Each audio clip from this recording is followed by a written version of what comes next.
Edgar. Edgar, can you hear me? Jonathan, is it really you? Easy. Easy. Save your strength. I'm getting you out of here.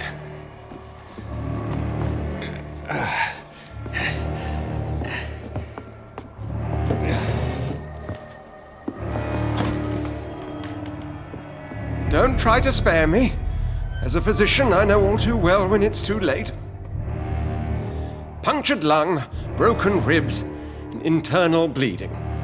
An accurate diagnosis, wouldn't you say? Edgar, what happened?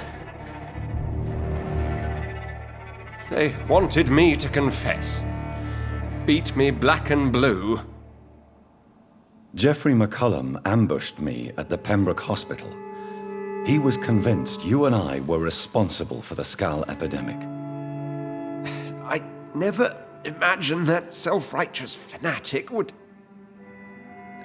dare to attack us in the open.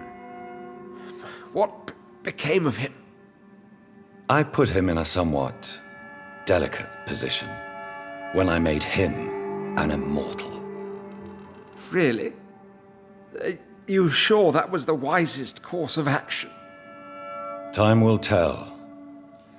The most intriguing part of his accusation was that you and I were the pawns of some ancient vampire. William Marshall.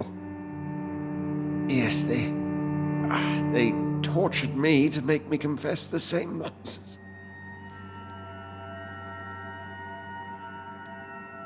I think you're hiding something, Edgar. What do you mean? William Marshall, for example. You speak of him as if you know him. How is that? Jonathan, I cannot say I'm ready for another round of questions. What can you tell me about William Marshall? Not much.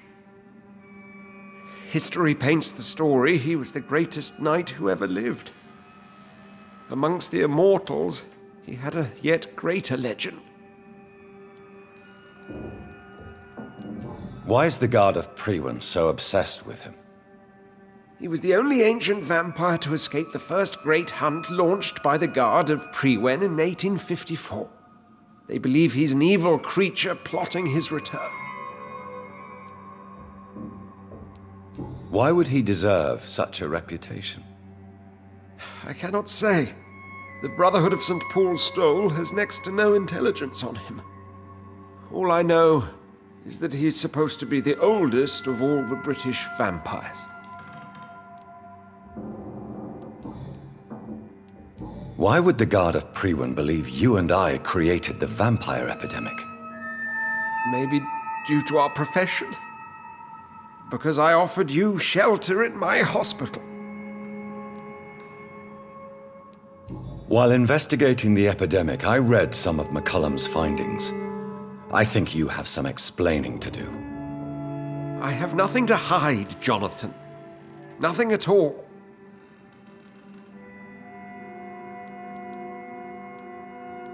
Do you know Doris Fletcher's real name? No, I'm afraid not. Her real name was Doris Jones. She was the daughter of Harriet Jones. What do you want me to say, Jonathan? Do you remember when we suspected Sean Hampton of killing Harriet Jones? Yes. The terrible episode that came as a shock to us all. Harriet Jones faked her own death. When I found her in the sewers, she confessed she wanted everybody to pay for what happened to her. That woman was extremely bitter, full of hatred and festering anger. Doris Fletcher visited her mother at the Pembroke hospital. That's how she first got infected. I know nothing about that. Miss Fletcher once came to visit the sick. That is all I know. No, Edgar, there is more. Doris Fletcher was Harriet Jones's daughter. They exhibited the same symptoms: blind hate and strong physical mutation. What does this sad story have to do with us? Come on, Edgar. Don't you see the pattern here? The epidemic, the link between Doris and Harriet, the suspicion of McCullum. How could I? I never saw Harriet Jones again after she fled the hospital. Do you know where we are?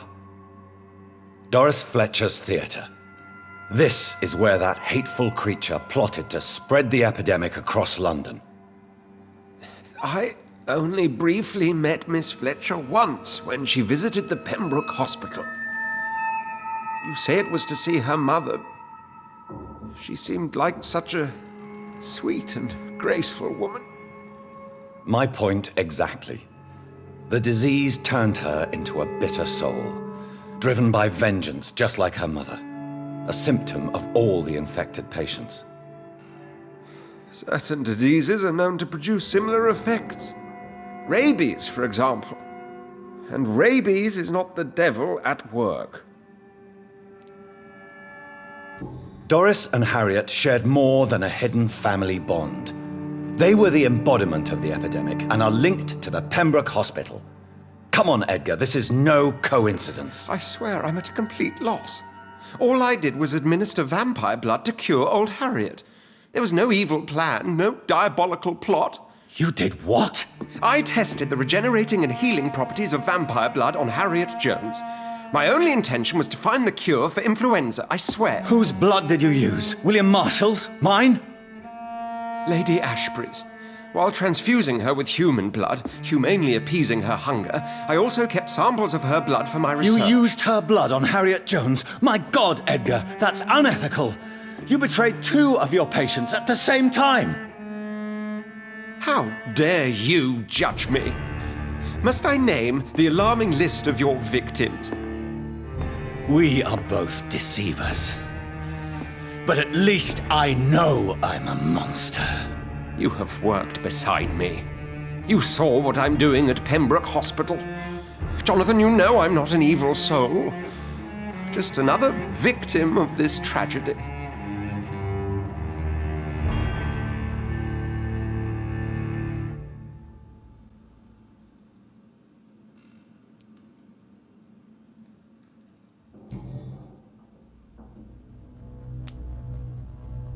Yes, your death is imminent, Dr. Swansea. But I swear it will be quick. I already told you to call me Edgar. Am I no longer your friend? I believe you never have been, sir. You have lied to me at every step and betrayed the trust of a woman I cherish. You and the lady? Really? Why, I should have seen it coming, I suppose. May I add that I welcome this? The biting, I mean. You have your wish. Is it going to hurt? I always wondered if you...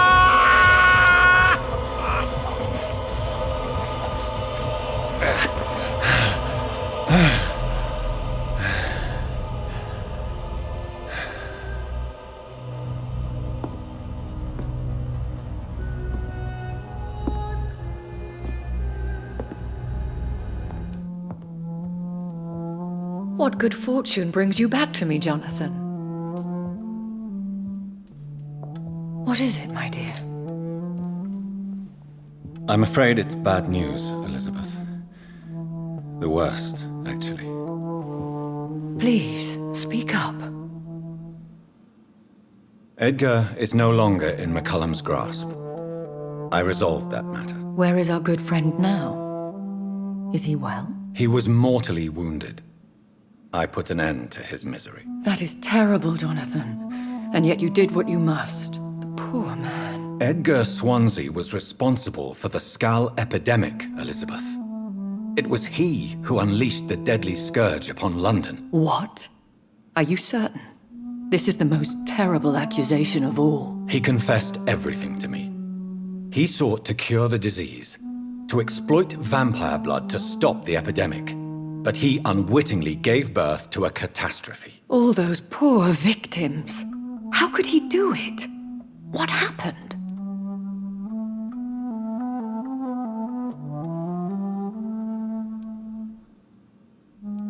Edgar gave no heed to ethics. His theory could have been proven to be correct, but he abused the confidence of his patients to test it. I must say I'm shocked, Jonathan. Who would have thought it? And the poor patient. Let me guess. It was Harriet Jones, was it not? Yes. That explains how Doris Fletcher was infected, and how she became an Icor. She secretly visited her mother at Pembroke. Then we have no choice. We must act quickly, Jonathan. We must return to the sewers and put an end to the threat poor Harriet embodies. I have one more matter to discuss with you. Harriet Jones was the primary case, but do you know what a healthy carrier is? There is a tone in your voice that frightens me, Jonathan. What are you trying to say? It was your blood Edgar used for his experiment on Harriet Jones. What?